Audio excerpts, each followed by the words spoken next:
Ladies and gentlemen, welcome to the NRA Town Hall. Thank goodness for guns in America. Please welcome Fox News contributor and NRA board member, Mercedes Schlapp.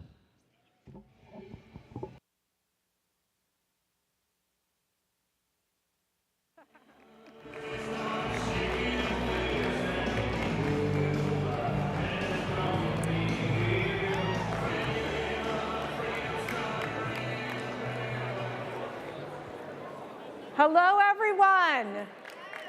You all having a good CPAC so far? First of all, I want to encourage you because this is not like the CNN Town Hall event that they had where President Obama pre-screened the questions and, you had to be a certain person to ask the questions. We want you all, whoever wants to come ask questions, to just come closer in. It'll be easier for our wonderful ladies to come out and be able to find you. So if you can all just come closer in, that would be great. And I just want to get started. We've heard from so many speakers talking about the urgency of this election. We know that we're in a critical time, especially since we lost Antonin Scalia, our conservative legal titan. And we cannot allow Barack Obama's last moments in office to be a legacy of a third Supreme Court justice. He cannot have that opportunity, that chance. And we're not going to give it to Hillary Clinton either. Because why? Mark my words, if she's able to fill in some of these Supreme Court justice seats, we will lose our Second Amendment freedoms. And let me tell you, a Hillary Clinton Supreme Court, what they would do is that they would wipe away our fundamental individual right to self-defense. Look, I'm a mom, I'm a woman, and it's terrifying for me to even think about that. Why? Because what does President Obama and Hillary Clinton do? They want to talk about women's rights, but they don't want to talk about the most fundamental right, which is that of protecting ourselves and our own families.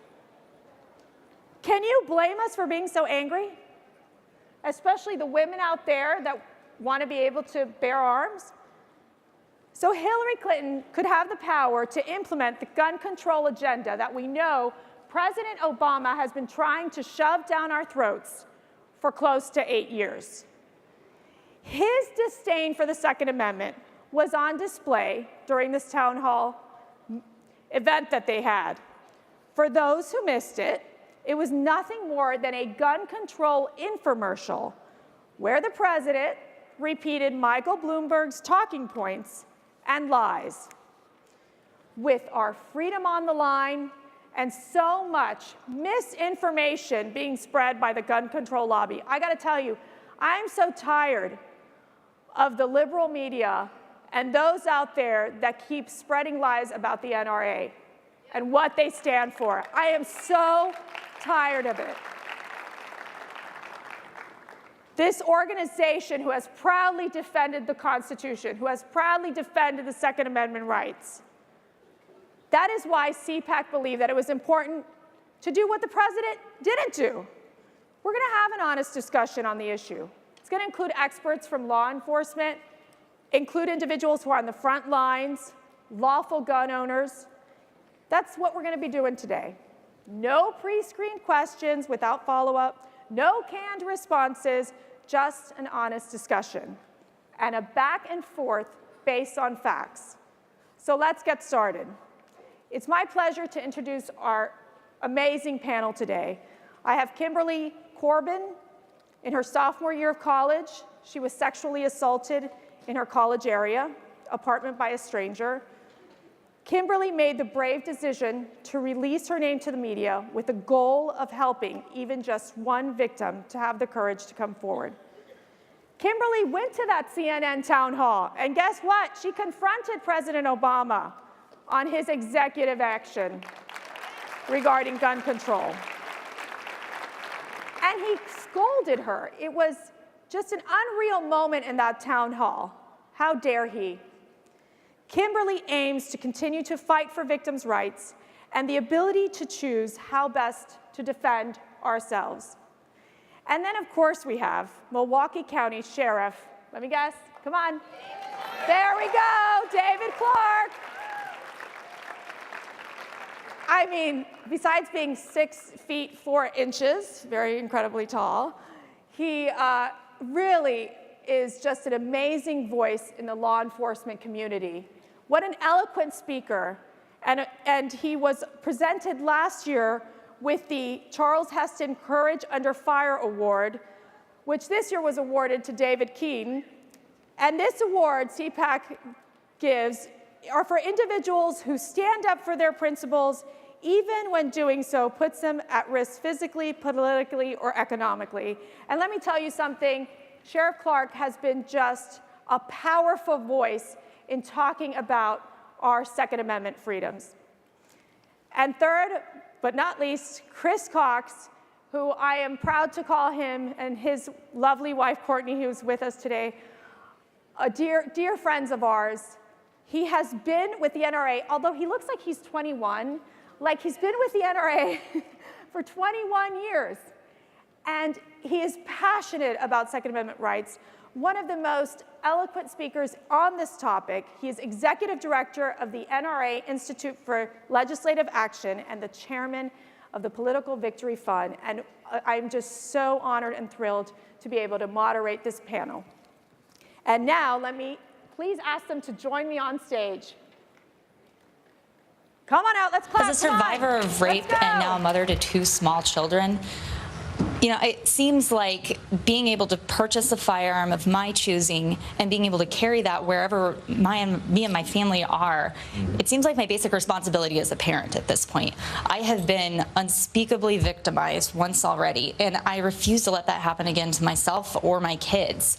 So why can't your administration see that these restrictions that you're putting to make it harder for me to own a gun or harder for me to take that where I need to be is actually just making my kids and I less safe? Kimberly now joins us. Kimberly, thank you for being with us. And let me first say, on behalf of a lot of people, it's very strong of you to tell your story. And we're sorry anybody has to go through that. Thank you for being here. Were you happy with the president's answer? You know, I have to say it was kind of a non-answer, more so than anything. I feel like I wasn't necessarily listened to, but at the same time, he knew how he was going to respond. I didn't go into that town hall thinking that I was going to change his mind by any means, but it was more about starting a larger discussion across the country about sexual assault, victimization, and my right and everyone else's right to choose how we defend ourselves. Well, first of all, there is a rival group to the National Rifle Association. It's called the Democratic Party.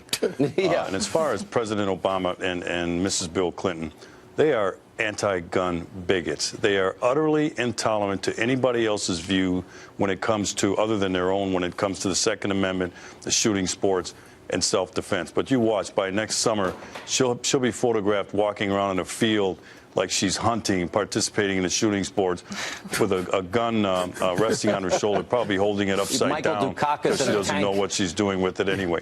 Look, if you want to reduce violence, and the president knows this, you target criminals. You do not target otherwise law-abiding citizens, and you don't make them have to go jump through hoops and a higher threshold to exercise their Second Amendment rights. But Sean, if he goes after the real perpetrators of violence in America, he would have to target the underclass young black male and who disproportionately is involved in all this violence, and he doesn't want to do that. Here's the truth about the Hollywood celebrities, political elites, and billionaires who attack the Second Amendment. The thought of average people owning firearms makes them uncomfortable. They don't like how the men and women who build their office buildings, vacation homes, and luxury cars, who mop their floors, clean their clothes, and serve their dinner, have access to the same level of protection as their armed security guards. They want you to surrender your freedom for a false promise of government-provided security they will never rely upon themselves. But no amount of money, power, or fame gives anyone the right to take our freedom away. At the core of the Second Amendment is the eternal truth that no life is more worthy of armed protection than another. That's what I believe, and that's what I fight for. I'm the National Rifle Association of America, and I'm freedom's safest place.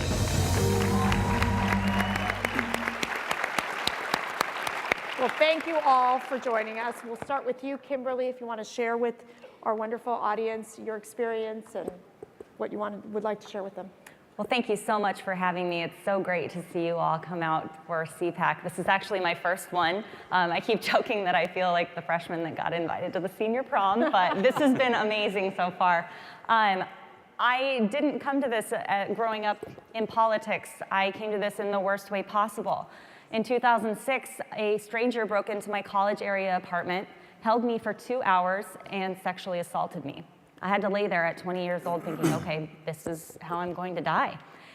And it was in that moment when I was completely defenseless that I knew I was not going to let this happen to myself, my children, or anyone else if I was able. I took my Second Amendment rights very seriously after that. I trained and learned that concealed carry was the way that I wanted to best defend myself. It wasn't until 2013 when Colorado was trying to pass an expansive gun control package that I got up off of my couch and down into seats in front of my own senators that work for me and told them this is how this is going to impact me. I am a survivor of rape, and I am telling you that I want my right to choose how to defend myself, and that, for me, is with a firearm. Why are you trying to legislate me into being a victim? And so from there, it kind of took off, and it's been great because sex assault and victimization should not be an issue that is owned by the left. This is a victim's right issue, and I think that we here at CPAC and the people that represent us do a fantastic job of not just saying that we're going to protect you victims, we give you the tools to protect yourself. So this has been amazing. Thank you. Well, we're so glad you're here. Thank you so much. Sheriff Clark. Thank you. Thanks for being here today.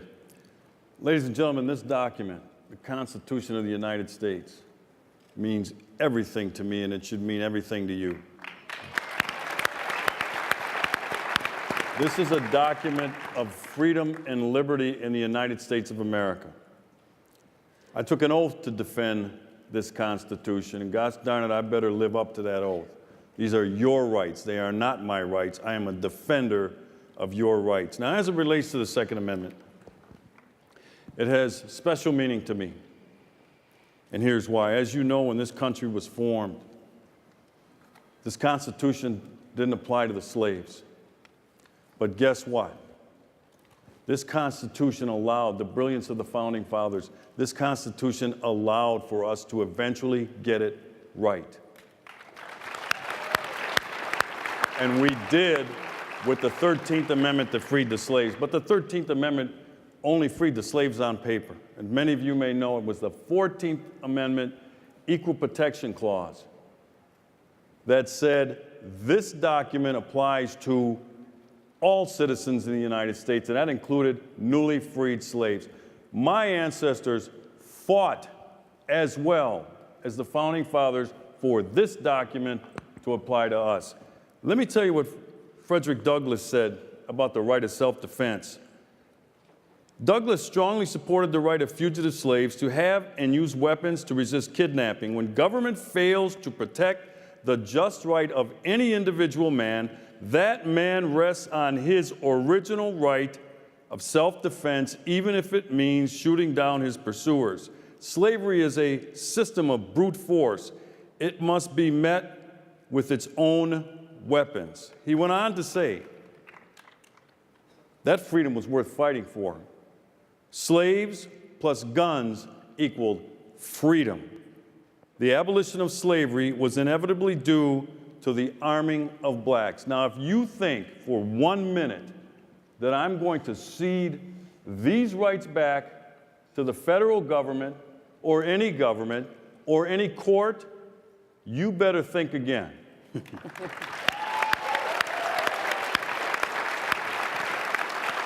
Ladies and gentlemen, I will fight for your rights under this document like it were my right, and it is. And I will die fighting for this document. Thank you.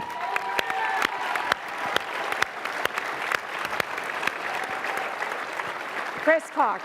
Thank you, Mercy. I want to thank everybody for being here today. And I want to thank CPAC for having this conversation, because it really is an important discussion. It's a discussion that's happening across the country at dinner tables, at at kitchen tables where a horrific event takes place and people want to know, what do we do? You know, what is the answer? What can the NRA do? What can all of us do as concerned Americans?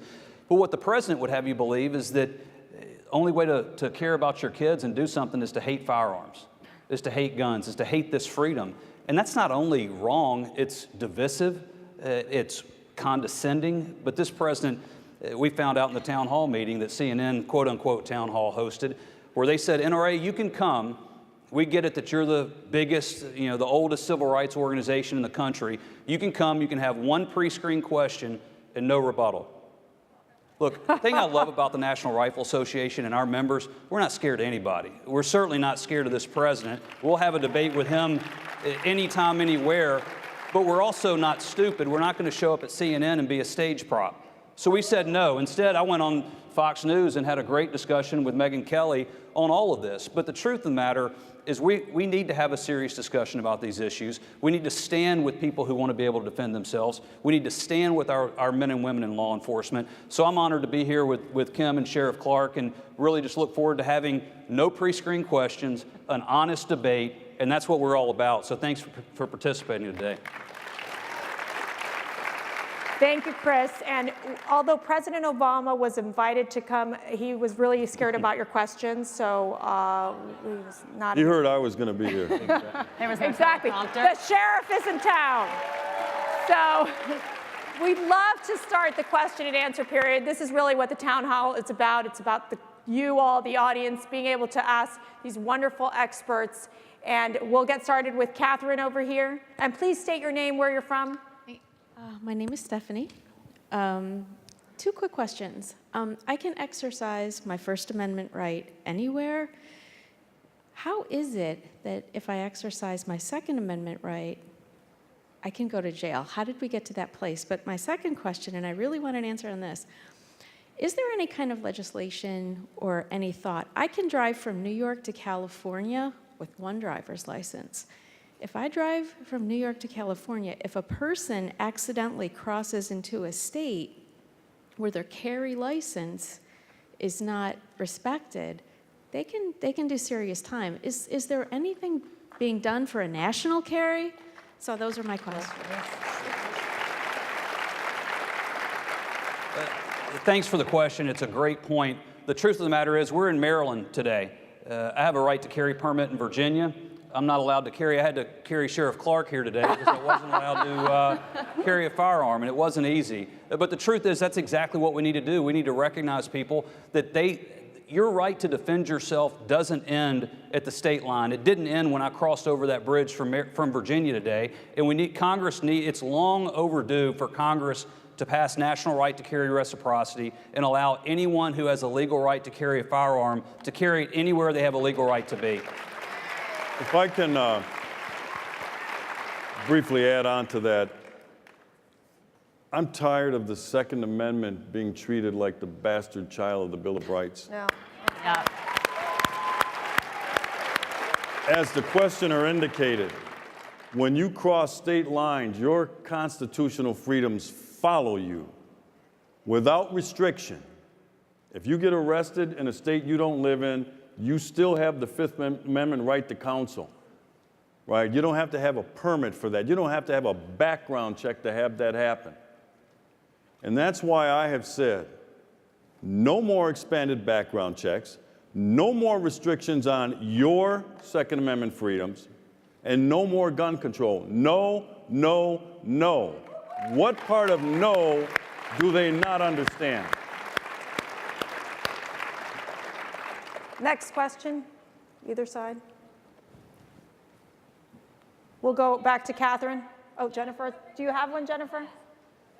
Catherine? Hi, I live in Maryland, down in Worcester County, and of course in 2013, our legislature passed atrocious gun bills, and we had rallies and fought it. It didn't do any good. We're a very blue state, although we, thank God, have a Republican governor now. But whatever the Democrats didn't get in 2013, they're going for this year. They want to outlaw BBs, guns, pellet guns, antique rifles will have to be registered, will outlaw private transfers like between family members, and even want to make all college campuses gun-free and knife-free zones. So, we're fighting this as the best we can, but do you have any tips other than letters to the editor that we can use to fight this? I would have to say, I think, first off, great question, but the tip is that your life is something that all of your legislators need to know about, because your experiences are just as important as everybody else's. You need to get down in front of there, talk to your legislators, really, really take that action. And I know so many people think, well, my story doesn't matter. I was one of them. There are typically about 1 in 4 women in this country that are going to be sexually assaulted at some time in their life. So even if it's not you, you know someone like that. And think of all of the other crimes and just experiences that we all have collectively in this room. We cannot be ignored when it comes to that. That's your tip, is that you have to take action, and it has to start for those that are sworn to work for you. Jennifer. Hello, my name's Cody Yaus. I'm from Lancaster, Pennsylvania, and I'm a college student at Millersville University. We recently had NRA University come and do a seminar to spread awareness about gun rights and the history of the Second Amendment debate to college students. And I know somebody personally who had a very similar situation as Ms. Corbin has, and I thank you for having the courage to appear in front of us today. And on campus, what we have on campus to try to prevent those sorts of things from happening are these blue poles with buttons on them every few hundred or few thousand feet on campus, that if you have a problem, you can push it and the university police show up. And I'm sure, as Sheriff Clark could vouch for that, the fact that it takes time to get them there, and that having a firearm, carrying a firearm with you allows you to have a more quicker response than the police would.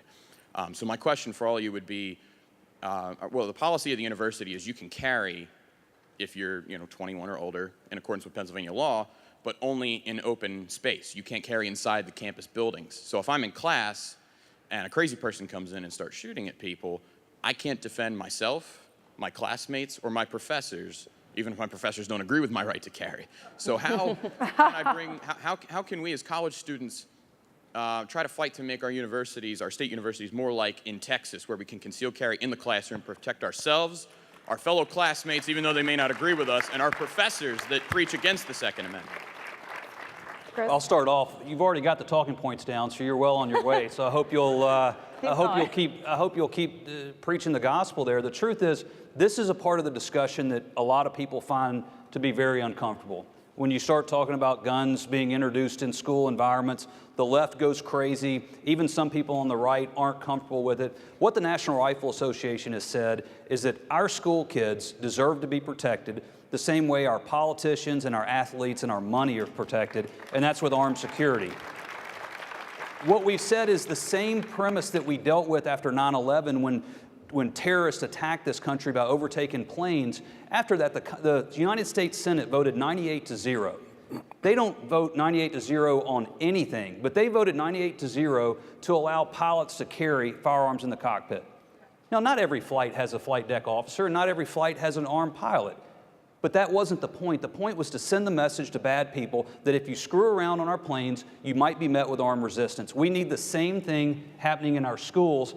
Again, they will scream as if it's going to allow freshmen to carry firearms. You have to be 21 years old to carry it, to get a permit in this country anyway, or in these states. So these are fear tactics. What we're saying is take the stickers that say no guns allowed off the windows, because it's not a school security measure, and let's make sure that we put guns in the hands of the right people to keep our kids safe and to keep one another safe. You know what we do to you folks, and I say we, I'm talking about the government, in terms of your Second Amendment freedoms, is insane. Yeah, you can carry a gun on a Tuesday. If it's cloudy outside, you better have a yellow shirt on in between these hours here. And how is anybody supposed to figure this nonsense out? We do not do that with the First Amendment. We don't do it with the Fourth Amendment, unreasonable searches and seizures. We do not do it with the Fifth Amendment, only the Second. I'm going to challenge you with this, because I believe in our process and I believe in America. I think we're at a pitchfork and torches moment in America. I really do. And so I'd have to ask you, and I want to ask you, I want to challenge you with this. What are you willing to fight for? What are you willing to die for? That's a question you have to answer. I'm not going to tell you you need to do A, B, and C. You have to ask yourself that, because as Judge Robert Bork said very eloquently, you know what we do in America too often? We bitch, and then after a while we acquiesce. They can't do that to us. Next thing you know, we just kind of like lay down. That's why I said this is a pitchfork and torches moment. What are we willing to do to push back against this tyrannical government as it relates not just to the Second Amendment, but to this entire Constitution, because it is being trampled on right now? Catherine. Hello, Dakota Workman, student at West Virginia University, born and raised in West Virginia. And I'd like to first off by thanking Chris and the hard work of the NRA. When I cross that line back into West Virginia, I'll be entering a constitutional carry state. And my question is as a college student, what resources does the NRA have for us on campus to use to help push for things like campus carry? You know, it's great, and I know there's some NRA University activists out there today, so I want to thank all of you for what you're doing, and work with us. You know, we're all over the country. We do have a limited staff. We have about 15 people in our grassroots staff doing the work of about 500, but we're flying all over the country, meeting with young people like yourself at college campuses, letting them know what it is that they can do to get involved, what it is they can do to get engaged. And as Sheriff Clark said, this is a challenge to all of us. We all know people. We all have email list. If you still have a fax list, you can use that one too. But it's up to us to get out and speak. It was fitting that Sheriff Clark received the Charlton Heston Award, because Charlton Heston talked about disobedience being in our DNA. That's who we are. We need to speak out. We need to speak out for what we believe in. And there are still more of us. And as long as there are more of us who are willing to sacrifice and willing to do something, we'll continue to push this ball forward. So thank you for what you're doing. Jennifer. Kimberly from Connecticut. I think we all know what happened in Connecticut when somebody with a mental illness got a hold of a gun and attacked the school. I myself am applying for my pistol permit in Connecticut, but what is our argument back to people who say we can't let the mentally ill have guns and therefore we must limit the gun access? I mean, obviously we would agree, mentally ill, we don't want these sick people with guns.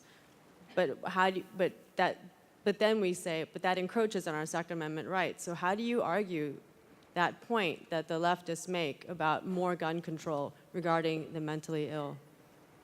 I'll jump in quickly, and then maybe, Kim, you could share your thoughts on it. I have an article from 1968 in the American Rifleman, NRA, one of NRA's publications, calling on Congress to do something about preventing the legal access of firearms to those who are mentally adjudicated as incompetent or danger to themselves and others. The truth is, every one of these high-profile shootings that have gotten so much media attention screams at the problem of mental health in this country. Yet they don't want to get the mental health records into the NICS system. This is the conversation that needs to happen, that this president refuses to have. The centerpiece of President Obama's response to Newtown would not have prevented Newtown, because background checks would not have prevented that horrific tragedy. And you know what? It wouldn't have prevented San Bernardino, it wouldn't have prevented Santa Barbara or Tucson or Aurora or Fort Hood or any of these other high-profile shootings. It's dishonest what the president's doing. He knows it. If he wants to talk about preventing people who shouldn't have access to firearms, welcome to the party. The National Rifle Association's been doing that for decades, but we need to do something about mental health in this country, and unfortunately this president's been all talk, no action on that. I think one of the biggest parts that I was let down about the town hall that I attended was that had President Obama allowed me to clarify my point instead of doing a political pivot and answering the question he wished I would have asked, it was more of a conversation about mental health. As a direct result of a sex assault, I was diagnosed with PTSD, with depression, with seizures related to PTSD, and how many people out there are suffering from the same ailments? Domestic violence survivors, people that have experienced childhood trauma, veterans that serve our country overseas and come back with these kinds of issues. And what President Obama is saying to us is basically you get to pick one. Either you can continue to legally have your right to own firearms, or you can get the mental health treatment that you need, and that is unacceptable. Ladies and gentlemen, to cap this question off, and you know this, I'm preaching to the choir in here, but bad things happen in this world. There's evil in this world. All right, but I find it insulting to look at this mental health situation and paint this broad brush. And I'm not saying you did it, I'm just saying the way we look at this. The overwhelming majority of people who suffer from some sort of mental illness would never take a firearm and walk into a school and slaughter children. But here's an important thing too. These are individual rights. Because somebody else goes out and misuses a firearm should not impact on my right to continue to own and possess that firearm. These are individual rights. We punish those individuals, not people in the United States. We don't punish people who haven't been directly involved in things. And that's what this gun control stuff does. It punishes law-abiding people. Catherine. No? There it is. Hey, my name is Alex Bookman. I go to Hillsdale College. Oh, thank you. We're very blessed to go there. It's an incredible college. In talking points outside of Hillsdale, just with friends, I'm from Colorado, so with friends back in Colorado, yes, great state. Welcome. We'll talk about, what's the limit of the Second Amendment in terms of what sort of arms can you carry? And a lot of people will shoot back at me immediately that Ronald Reagan proposed an assault weapons ban. So we kind of get this conflicting part where, like, I love Ronald Reagan, I want to support him, then he also has that aspect to him. I was wondering, where is that balance at between, the strength of a firearm that you can carry and personal safety, and then how do you counter that point back to them? Chris. Sure. We've tried it. We banned semi-autos in this country for a decade, not for a year, not for 18 months, for a decade. Congress mandated a study be included as part of that ban. And it came back and said that a total of 3% of crimes are committed with rifles of all kinds. Not just the scary-looking ones, but all rifles. And what they found is it had no impact on crime. And the reason it had no impact on crime, one, is because criminals aren't walking around with rifles by and large. And two, criminals by definition, as Sheriff Clark pointed out, break the law. So the only people who were abiding by it were law-abiding people, and criminals continue to do what they do, which is not pay attention to the law. And to suggest that somehow these rifles are somehow different or fired differently from any other semi-automatics that have been around for over 100 years is simply scare tactics by the media and by our opponents. So is there a balance? Of course there's a balance in everything. People say, well, NRA believes that you should be able to drive a tank down the street.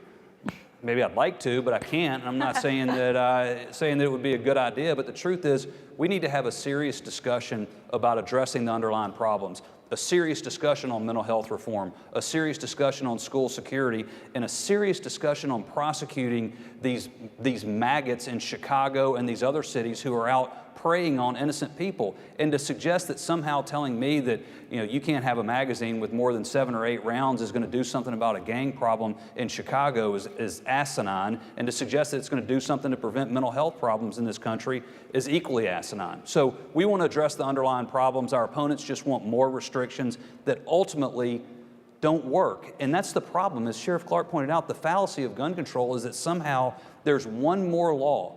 Look, we've tried to legislate evil out of people's hearts throughout mankind, throughout the history of the world. If we could do it, we would, and all of us would support it. But it doesn't exist, and that's why gun control has failed throughout history and continues to fail in this country. One of the other things that we have to get better at doing, and I said we all need to get better at it, we allow the left to control the narrative in this discussion, all right? A firearm is a tool. That's all it is. It's like a baseball player that uses a bat. That's a tool, right? We need to get this conversation focused on the behavior.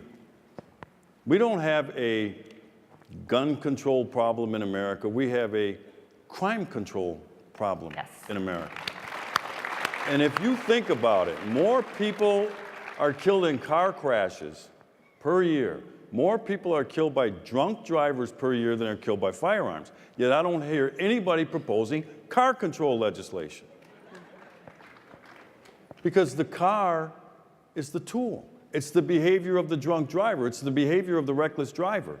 And as a society, we all kind of agree on that, but all of a sudden, we get to the gun and it's a problem with the gun. No, it is a problem with the behavior. So if we get better at controlling the narrative and keeping this focused on behavior, like with mental health, behavior, and not the gun, I think we're going to come out better ahead than we are now in winning these arguments. And there are over 20,000 gun laws on the books already. Federal prosecution of those laws under President Obama is down almost 40%. Almost 40%. So if he's not going to prosecute the ones that are already on the books, what leads anyone to believe that he's going to prosecute the next one? Unfortunately, that's what we're dealing with this president, and it's such a dishonest approach to addressing serious problems in this country, and hopefully the next president will do a much better job. Jennifer. Hi, my name is Stephen. I study at the University of Pittsburgh, and with West Virginia just recently joining Vermont as the only states in the country that have constitutional carry, do you see any negatives or downsides to constitutional carry as opposed to traditional concealed carry permits?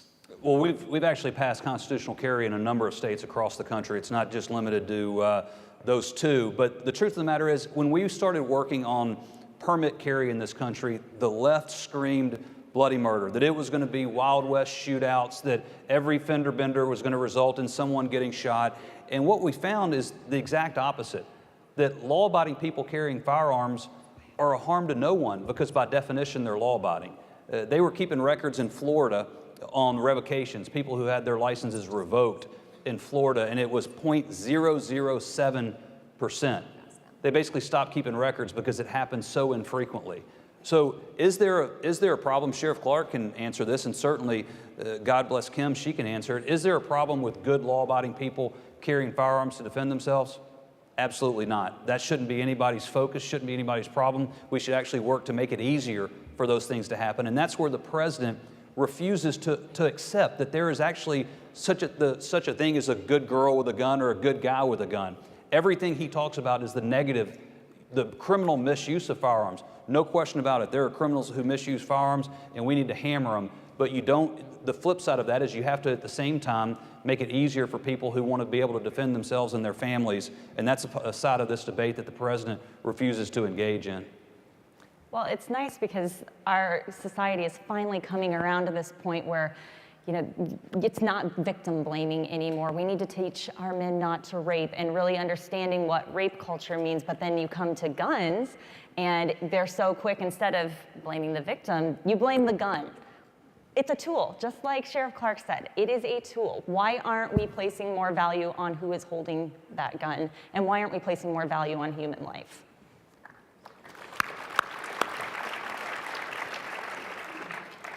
Jennifer, Catherine, go ahead. Millie got us all distracted over there. I'm Bill Hudgens from Greensboro, North Carolina. I also serve as a volunteer for our sheriff's office. In recent months, we've been encouraged that when we finish our duties, that we remove our uniform shirts and replace them with civilian shirts for fear of someone attacking. My question is, what can we do to prevent criminals and gang members from acquiring firearms? Sheriff Clark, you consider the man in uniform? Sure. We need better effort at the prosecution level as it relates to. We can arrest people until the cows come home, and we do.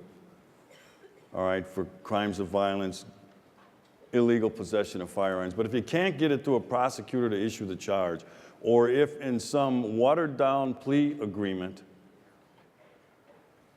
or it gets to the court and the judge is light on the sentence, it doesn't matter how many people we arrest. If we want to send, and the criminals know this, if we want to send a message to the criminal element about how serious we are about the illegal possession of a firearm or the illegal use of that firearm to rape, to rob, then they're going to continue to do it. So I believe that if we were on the same page, or if the prosecutors and judges were on the same page that we are in law enforcement, it would send a different message to the criminal element. You know what? They'd get it after a while. They would get it. But right now, they know it's worth the risk. So when you ask, what can we do to prevent? We have to have tougher prosecutions. Chris talked about, we got enough gun laws on the books. We don't use them. Can I just add? The other thing we need to do is elect a president who has a basic level of respect for law enforcement in this country. Yes. This is the only president in American history who's turned his back on law enforcement like this, Republican or Democrat. There's not a president in American history who has done what this president's done, which is teach people and make it acceptable for kids to be suspicious of law enforcement. Who are kids supposed to look up to if they can't look up to cops in this country? This is an outrage. So one of the things we need to do is elect a president who has a basic level of common sense when it comes to law enforcement. Jennifer. Hi, my name is Kyle Kostuk. I'm from New Berlin, Wisconsin, just a county over from Sheriff Clark. Good to see you, Sheriff. I'd like to say thanks for the panel for being here today and answering our questions. And my question kind of bounces off the question from Hillsdale College and also what you've been talking about gun laws on the books. Because some of those gun laws on the books are bad laws and they're unconstitutional. Mainly, I'm thinking the NFA laws. You look at things like short barrel rifles, suppressors, they're like never used in crime at all. And they have benefits for people who would be able to own them, except they're heavily restricted. What is the NRA doing right now, as well as what can we do as citizens to kind of push the repeal of those laws? Sure. We've been working across the country on the issue of Class 3 in general. I don't want to get into too many specifics here, but one of the few things that Europeans do better than us is the use of suppressors. They use suppressors hunting all over Europe, one, to be good neighbors, and two, to protect their hearing.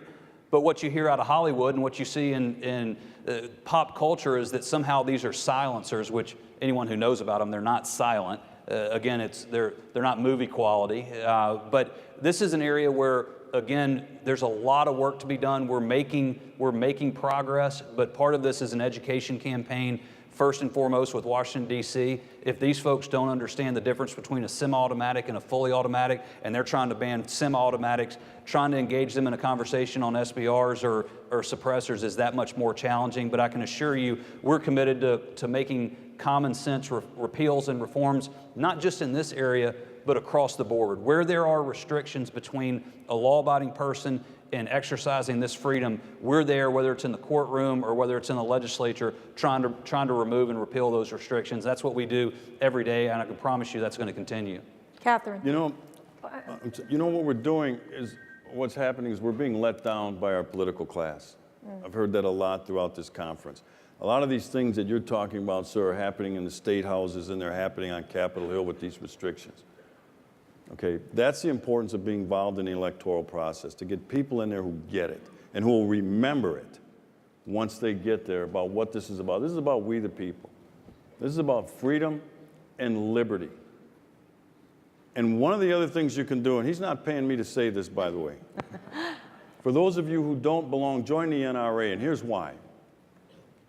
They're paid with those dues to fight and watch full-time to protect our gun rights. They're full-time, because you all are busy and you don't have time to do it. They're in the state houses fighting this stuff. They're on Capitol Hill. That's what we pay them for. And I just upped my membership. I'm now a patron member. I think that's the highest one you can be, right? Because I put my money where my mouth is, but I expect my money to go toward the thing that you're talking about, sir, and that's to get into these state houses. I've seen Chris in Madison. I've seen him on Capitol Hill. We got to bend this curve back in favor of the American people. Catherine. Hi, I'm Jim Morris. I'm a taxpayer. I do a lot of volunteer work in Baltimore City, repairing houses in really destitute neighborhoods. And one of the neighborhoods that we did work in was burned out last year. When you talk to the people who live there, there's an overwhelming number of single moms with 2 or 3 kids that when the kids go to school in the morning, they're watching carefully. When they come home, they're always there to make sure the kids get home safely. And when it gets dark, they batten down the hatches. They lock themselves in behind barred doors. You know this, the inner city culture. So I was talking to one of these moms one time, and she said, the problem is they have guns and we don't. And so as a thought experiment, friends of ours were talking, what would happen if the NRA or some organization actually gave moms and middle-aged and elderly people in the inner city guns and NRA training and actually put guns in every one of these houses? As a sheriff, you've seen the dynamic of how the criminals do these breaking and entering because they know the weak houses in the neighborhood. What would happen if all those people were armed in a city like Milwaukee or like Baltimore? I'll start off and then maybe, well, they would arrest me and throw me under the jail. I'm 100% certain of that. But the truth is, our job at the National Rifle Association, and you'll never hear one of us saying, go buy a gun. That's not what we do.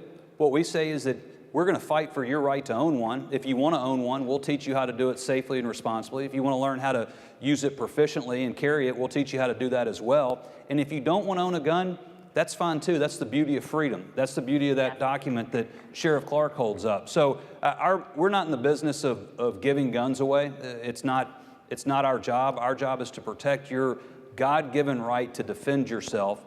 And it just happens to be that firearms are the most effective means of doing that. And we do it without hesitation. We do it without apology. But certainly, where they've experimented in this little thing called freedom, it's always won. And where they've experimented in restricting that freedom, you look at it in Chicago, you look at it in Baltimore, you look at it in histories across or in countries across the world and throughout history, it's been a failed experiment. And it's time to move on and recognize that we do have this God-given right, this human innate right to defend ourselves.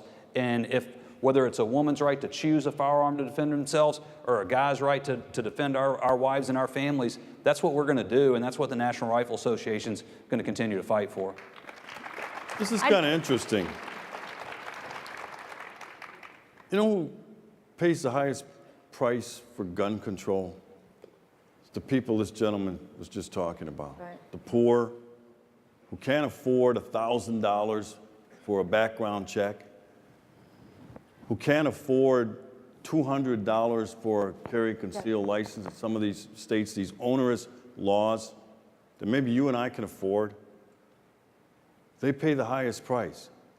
The ones that President Obama claims he's trying to protect, he's hurting the most. All right, so we got to take a look at this gun control thing too. And here's an effective way, I think, of beating back the left's narrative. You know, you're Mrs. Gun control freak. Your rules, restrictions pay the highest price on poor people who can't afford a $500 gun. Or when they have that one firearm and it's taken away because it was used in a self-defense and it was lawfully used that the police won't give it back. I can go out and buy a new gun. I have several guns. That's not a burden to me. But it's a burden to the household that has one gun. Somebody came and broke in. They defended their family, and now the cops have to take it away for evidence, but the cops should, as soon as possible, return that firearm back to that owner because that owner can't afford to go out and spend another $500. This, I think, would be an effective narrative toward this gun control crowd, that the people you claim to support are the ones you're hurting the most. There are more bars on windows than gates around communities in this country. Yes. Kimberly, did you want to answer? Yeah.